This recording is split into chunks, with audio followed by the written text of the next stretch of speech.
Hello yogis! Hi, I'm Angie with Harmony Yoga, and we're going to be working on the arms, not just the definition, but also strength and flexibility today. So things you're going to need for your practice. If you have, and this is actually not any special ball, this is just a ball I got at your local dollar store, just in the kids section, and this has some flexibility to it, so this is a really good thing to use for myofascial release, which is one of the things we will be working on today. And myofascial release is putting pressure on the muscles to help release what's called fascia, which supports the muscle membrane. So when that tissue or that area of the body gets bunched up, it doesn't allow blood flow and circulation into those muscles, and that can cause pain, discomfort. Sometimes if you rub through the shoulders, you can feel little knots or other parts of the body. We're going to work on that today. Other things that you could add to your practice would be also a tennis ball. So if you want even more pressure on those areas, and I'll show you in just a moment why. The other thing that we'll need would be a block or two. If you don't have a block, things that could work instead of a block would be books or Tupperware to create some elevation and height. So those are the things you're going to need today. We're going to get ready to feel amazing, loosening up those shoulders, starting our practice to loosen up, and then as we move into practice to strengthen. So we're actually going to start today's practice right on our back. So make sure you have those balls handy, as we'll be coming down onto the back to start our practice. So when you're ready, bringing the arms out in front, palms face each other, and then just as you exhale, lowering down all the way onto the back, all the way down. Go ahead and take a moment here. Once you've got down to your mat, we'll reach out through the fingers and the toes, extend the body nice and long, creating space underneath on the side bodies, lengthening the spine, creating so much openness, expansion. We'll take one more big breath here, and as you exhale, draw the knees into the body. Create a little bit of movement from side to side, maybe front to back, maybe drawing the legs up overhead. So just taking a moment here to create a little bit of release. And then once you've done that, we're going to start with the knees bent. So bending through the knees. You can also, if you have any pressure on the tailbone, you can place a blanket underneath the low back. You could also place the feet mat distance apart and let the knees fall together. This helps to take a little bit of the weight off the hips and the low back. So I want you to find a placement that feels good in your body. And then we're just going to go ahead and take that ball. Now I would recommend starting with the soft ball. And you can work into this. If it just doesn't feel like you've got enough pressure and release, you can begin to work into this in your practice. So imagine that you were to trace the outline of your shoulder blade, so also called scapula. So you have the top of the shoulder blade, the midsection, and all the way at the bottom, right around the armpit area. So we're going to imagine tracing that shoulder blade in 3 equal parts. We're going to start with the ball at the very base of the shoulder blade, and we're going to release there. We'll give you a little bit of time to do that. We'll begin to move the ball up to the midsection, a little bit of time to release there, and finally we'll reach the very top of the shoulder blade. So you can kind of feel where that joint is, where it connects the other right in through here. That's about where we'll be. Now, if you've never done this before, you're maybe not sure if this is right, you'll kind of get a feel for if it feels proper in your body. If something feels just a little bit off, it's probably off. Go ahead and adjust as you need to. So starting with a ball, softball preferably, and then if you don't feel you have enough pressure or release there, you can add a firmer ball. So starting with that ball, the very base of the shoulder blade, and take a moment here, make sure you have the right position, and just take a moment to feel that in your own body. Once you begin to feel that pressure underneath at the base of the shoulder blade, you begin to bring the arm up, reach it up toward the ceiling, and then gradually allow the shoulder blade to lightly drape the ball. It can stay here. If you want to begin to make some movement, you can begin to create some movement with the arm. This will help slightly move that ball into different areas of that lower base of the shoulder blade. And as you come into this, if you feel like, hey, this isn't quite enough, I think I want to add a little bit more, you can remove that ball and then place a firmer ball until you have that just right firmness of the ball. Start in position and then go ahead and bring that arm up once again, creating just a little bit of movement. And in your own home practice, you may find that you want to take more time with this. Just because we are limited with time today, I'm going to go ahead and just give you a basic view of what this looks like, and we'll move into some strengthening in just a bit. Got about 3 more rounds of breath here. Last 2. And last one, mindfully release down to your side. And then we'll go ahead and roll that ball up to the midsection of the shoulder blade. Pause here until you feel that just right space. Bring the arm out to the side, and if it feels good, you can begin to bring the arm up. Reach the fingertips up toward the ceiling, and then just allow the shoulder blade to settle into the ball. You can stay here, or you can begin to create a little bit of movement. So again, movement or stillness, or maybe a combination of both. So really letting that ball move deeper into that tissue. So it moves into that fascia tissue, breaking it up, moving deeper into the muscles. So just taking some time and doing the myofascial release will increase the circulation and blood flow into those muscles and theoretically reducing pain and discomfort, although you might feel you have pain and discomfort doing this. The end result is good. We've got about 3 more rounds of breath here. Last 2, and last 1. We bring it back down to center, and then we'll bring the ball all the way up to the very top of the shoulder blade. Take a pause here, allow as much pressure as you need, and maybe you decide that you just want to keep your arm down. So whether you're staying still at your side or bringing the arm up overhead, if you do bring the arm up overhead, go ahead and reach the fingertips away from the body, and then allow that shoulder blade to nestle into the ball. And then again, you can create that movement if that feels good, or you can come back to stillness. So a combination of stillness and movement.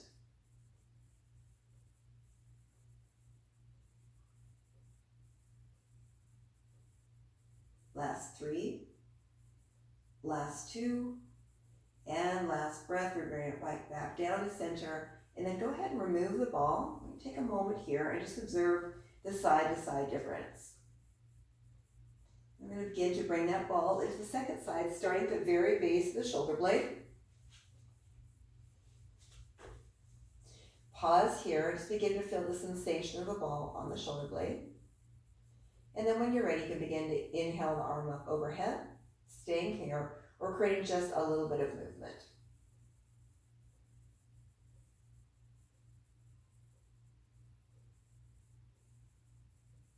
Okay, bringing the arm up over the body. So just exploring your own practice, seeing what feels like it's helping your body to release. Last 3, last 2, and last breath, and we release it down. Moving the ball now up to the midsection of the shoulder blade, finding that midway point. Pause here and just allow the pressure of the ball to move into the shoulder blade before you add movement. And then we'll begin to inhale the arm up overhead, reach the fingertips away from the body, and then allow the shoulder blade to nestle right into that ball. Staying here once again, or creating small movements at first, and then as you feel that space in the body, you begin to increase that range of motion in your body. Always note that if you are working with your injuries, please be mindful of your injuries. If any one of these part of this practice doesn't call to you, then just omit it. Last 3, last 2, and last breath. We let that arm float right back to center, and then bringing the ball all the way up to the top of the shoulder blade. Pausing here and just allowing that pressure to settle into that space. Staying here, we're inhaling the arm up overhead, reaching the fingertips away from the body, and then allowing once again that shoulder blade to gently nestle that ball. Staying here once again, or creating a little bit of movement.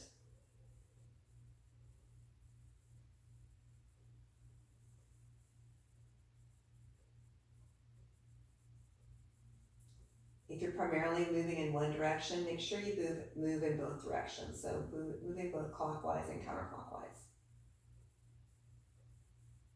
Last 3, last 2, and last breath. Letting that arm float right back down the center. Pausing here, and then go ahead and remove the ball. Now, if you were able to find a softball and you want that ball about as big as a softball, maybe a little bit bigger, you can go ahead and place that ball underneath the cervical spine. So just letting the head and neck gently drape that ball. So you're recreating the natural curve of the cervical spine. We're going to take a pause here, just bringing your gaze upward, just feeling the sensation of a ball underneath the neck. And then you'll just mindfully begin to move from side to side. So as you move from side to side, you'll feel the ball move into those small muscles that support the head and neck. Again, just encouraging those muscles to release. So you can hold tension anywhere in the body. You might not even be aware that you're holding tension. So the myofascial release is an excellent practice because it brings so much more awareness into your body.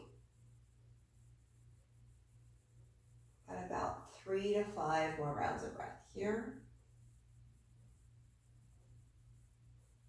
Last 3. Last 2.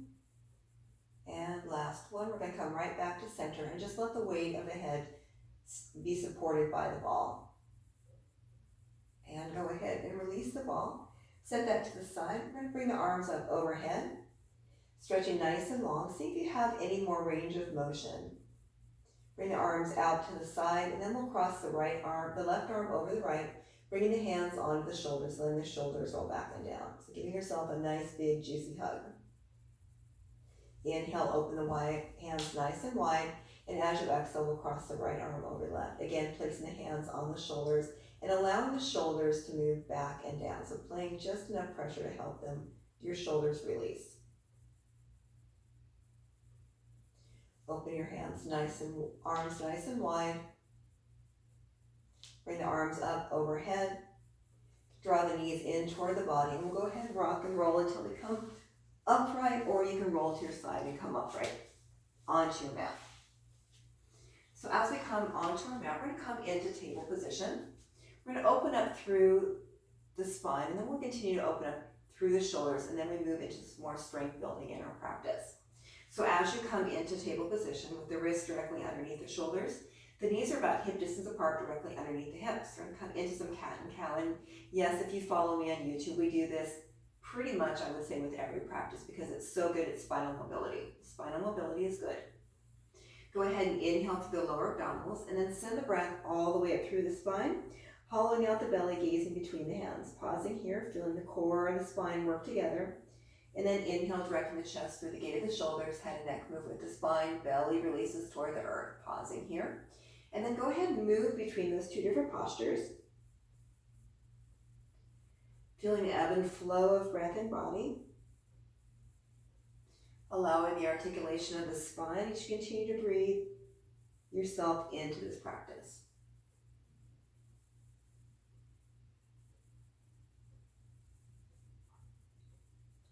Got about 3 more rounds of breath here. Last 2. And the last breath takes us right back into child's pose. Big toes come together, knees can be close together, wide apart, or somewhere in the middle. We're going to pause here for 3 rounds of breath with the chin releasing toward your mat or your forehead. We're going to keep the arms extended out just because we are working on the shoulders, the arms in that area. So taking 3 rounds of breath here. Last 2. And last breath, breathe deep. And let that side bring you right back to center. We're going to continue on moving into the shoulders and the arms. We're going to begin to inhale the right arm out to the side.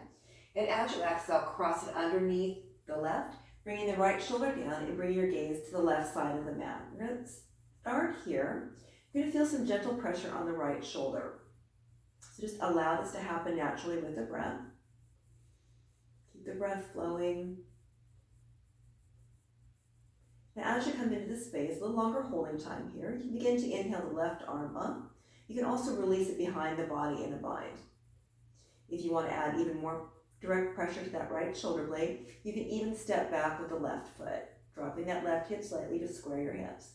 So again, as you move into your practice, if for any reason any of these options don't work for you, then just come into the first option. Got about 3 more rounds of breath here. Last 2. And last 1. Mindfully unbind. And then inhale, that right arm draws nice and wide, opening up in between the arms, and release it down. We're going to do the same thing on the other side. Inhaling the left arm out to the side. And as you exhale, cross it underneath the right. Palm faces upward, gaze moves to the right side of your mat. So this is where we start. Applying gentle pressure on that left shoulder blade. And then once you have your space here, you begin to inhale the right arm up. You can also release it behind the body in a bind. And if this is feeling pretty good, but you want just a little bit more, you can begin to step back with the right leg.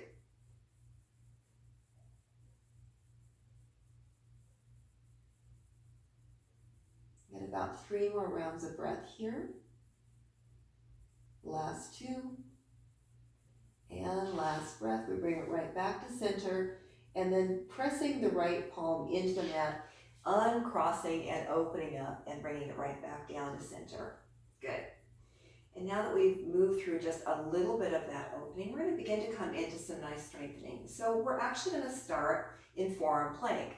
If you've never done forearm plank, if you have a block, this is an excellent place for a block. If you don't have a block, a book is also really nice. So we're just going to begin to drop down to the forearms. And you're going to begin to take your hands and make a nice L formation. We're going to grab onto that block right in the corner. So just like that. We're going to drop down to the forearms. We're going to let go of that block for just a moment, and then I want you to grab onto opposite elbow. So you'll get the proper spacing in between your arms just by grabbing onto opposite elbow. So you want to find your alignment. Once you have that, go ahead and bring your arms back into that 90-degree bend so the elbows are underneath the shoulders, and you're cupping each corner of the block with your thumb and your index finger. Once you have that, I want you to imagine energetically rolling the shoulders back and down and engaging the shoulders. So the shoulders, you're not falling to the earth, you're rolling the shoulders back and down and pressing the forearms into the mat to engage the shoulders and engage the arms. We're going to mindfully step back one leg and then the other. We're going to draw out through the heels. Now, as you come into this, the first thing you're probably going to notice is your core begins to fire up right away. The next thing that you will probably notice is that your arms and your shoulders are working really hard to support this pose. Keep your gaze down and keep drawing out through the heels. This will help to keep you maintaining this posture. Heels are drawing away, gaze is down. We've got about 3 more rounds of breath here. Last 2, and last 1. We drop to the knees, and then go ahead and walk your body back into child's pose. About 3 rounds of breath in child's pose. You can rotate through the wrists. You can move your head from side to side. So whatever feels really good. We're going to come right back into that same hold when you're ready. So coming back into table. Dropping down to the forearms. Finding the formation for your hands right around the corners of the blocks. And then if you need to grab onto opposite elbows to get the proper spacing, do that. And then go ahead and bring your arms back into the 90-degree bend. The elbows are underneath the shoulders. Your shoulders are engaged. They're rolling back and down. You're not slumping the shoulders. You're pressing your forearms into the earth to engage those shoulders. Once you have all those elements, go ahead and step back this time with the opposite leg. Stepping back with the left leg and then bringing the right leg into it. Drawing the heels away from the body. And breathe. So as we hold this practice, we're not holding the breath. We're really focusing on deep breathing into the body. So really try to connect to that deep breathing. Got about 3 more rounds of breath here.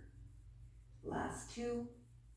And last breath. We go ahead and drop to the knees and bring ourselves right back into child's pose for 3 rounds of breath. You can rotate through the wrists if that feels good. Last 3. Last 2. And last breath, we go ahead and come right back to center. Now as we continue on, we're going to be moving into supported side plank. So as we come into supported side plank, come to your side, and you can remove that block for now.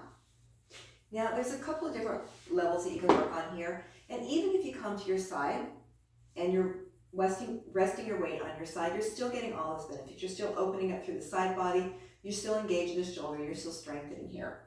So this is supported side plank is practiced a couple of different ways. I like to practice it this way because I feel that you have the most strength and you're not putting as much undue pressure on the joints. So again, you're making that 90-degree bend with the arm. The elbow is underneath the shoulder, and we're rolling the shoulder back and down and pressing the forearm into the earth to engage that arm. So we're not slumping, we're pressing.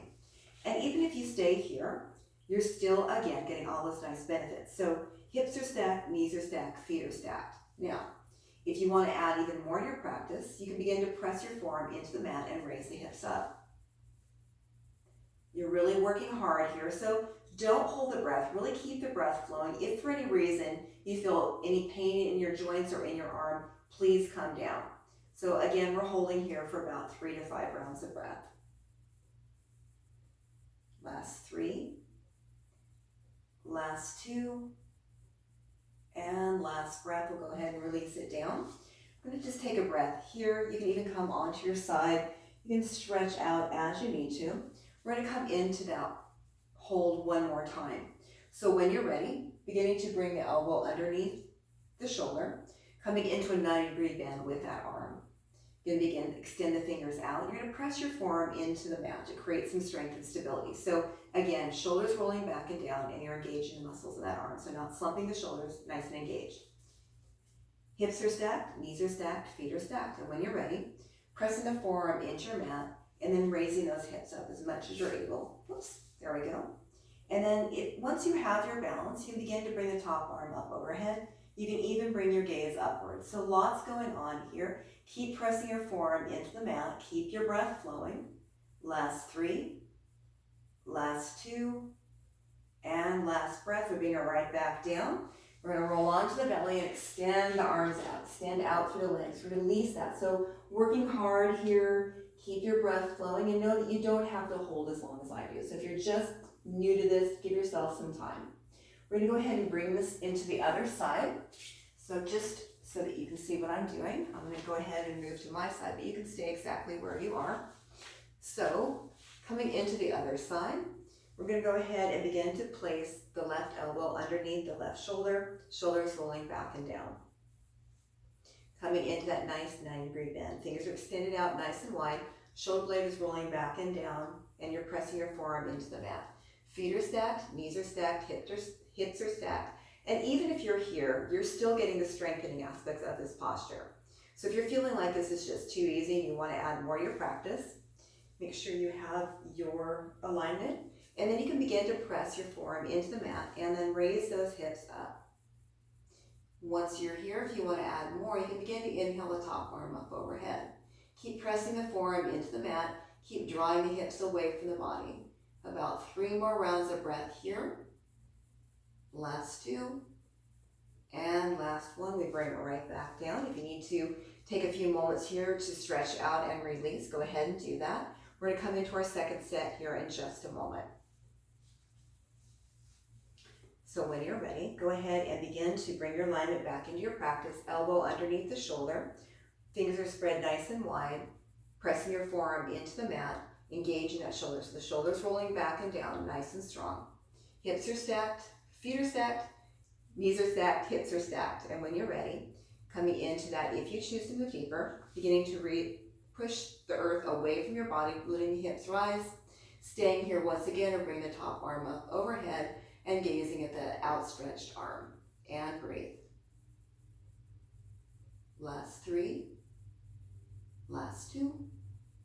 And last 1. We go ahead and bring it right back down and roll onto the belly and extend out nice and long. Reach the fingers and the toes away.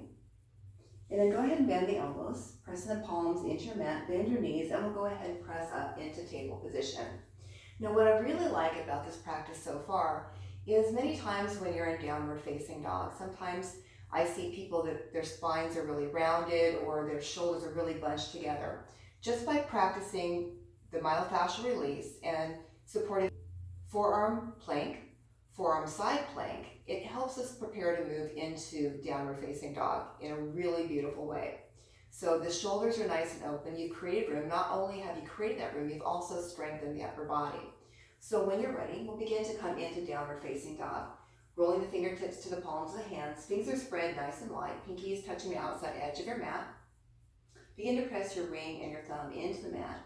Sending that energy up through the arm, engaging the shoulders. So the same action of rolling back and down. Tuck your toes, bend your knees, and send the sit bones high for down dog. Now we haven't worked on the hamstrings today, so if your hamstrings are saying hello, say hello right back. We're going to go ahead and tread through the feet. Take a little bit of time here to let the hamstrings open a bit. Now you might find that taking a more bent knee, downward facing dog is better for you, but again, coming into that just right space.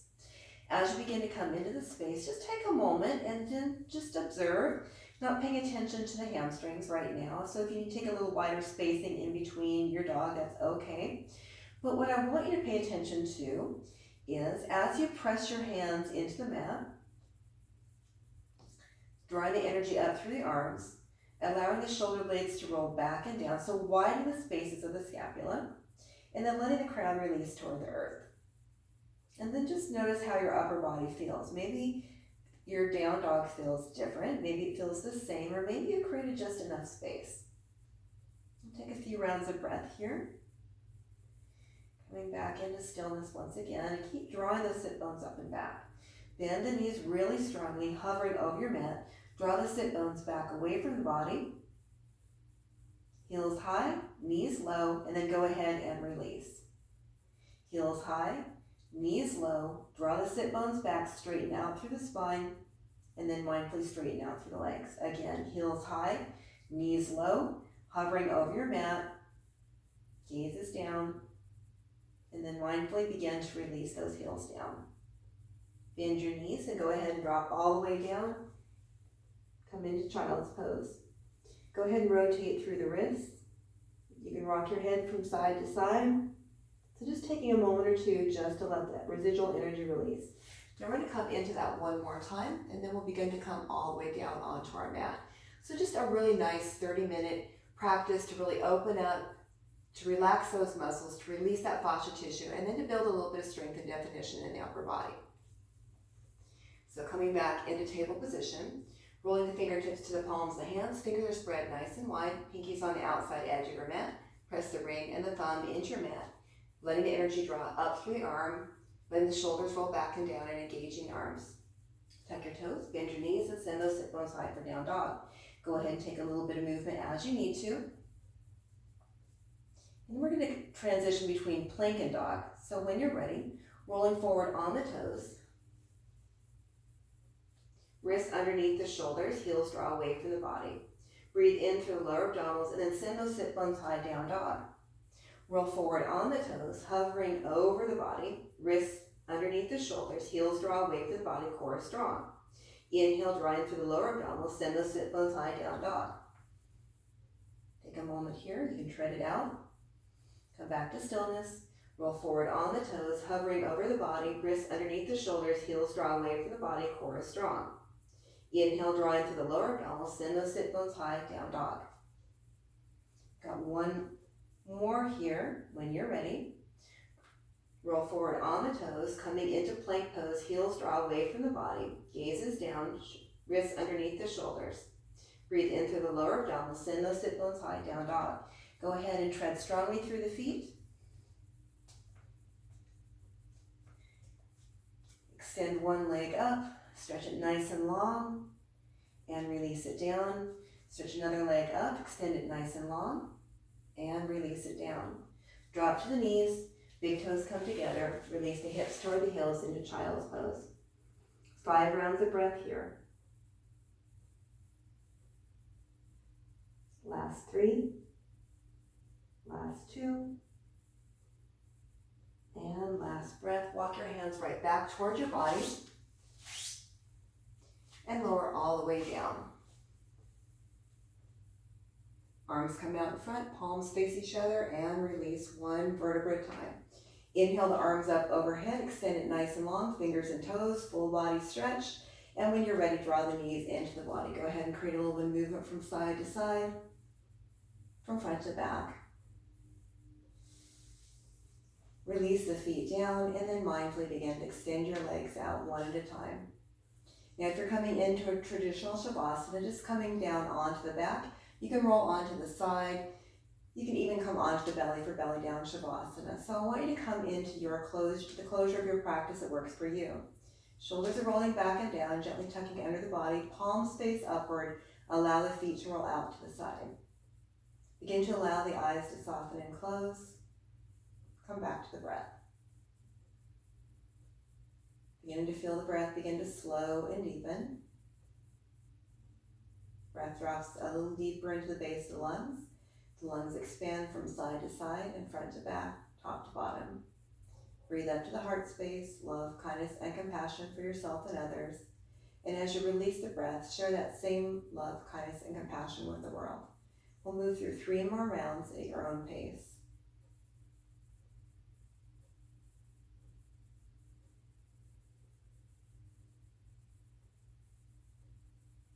And as you move into your final and deepest breath, know that you have arrived in the most beautiful, perfect pose today, Shavasana.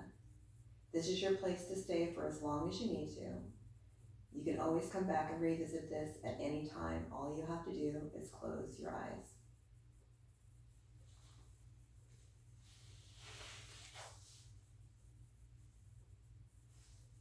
This was your 30-minute or so arm flexibility, strengthening, and toning.